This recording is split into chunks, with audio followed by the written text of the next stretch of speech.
مكونات الجهاز الهضمي فيه جزئين أو مكونين اللي هما الأنبوب الهضمي والأعضاء الملحقة. الأنبوب الهضمي مما يتكون: أولا الفم، ثم يليه البلعوم، ثم المارئ اللي يمر عبر الغذاء، ثم كيس المعدة، ثم الأمعاء الدقيقة، وأخيرا الأمعاء الغليظة. نروح الجزء الثاني من الجهاز الهضمي، هو غدد تابعة ليه وتفرز محتوياتها فيه.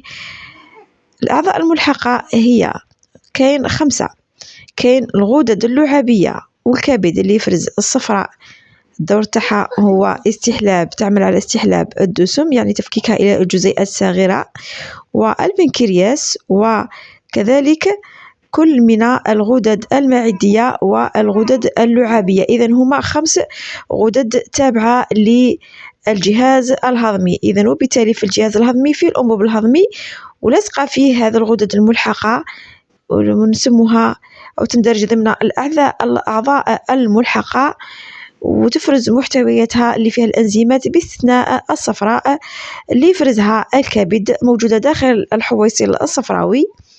إذن هذه هي باختصار مكونات الجهاز الهضمي.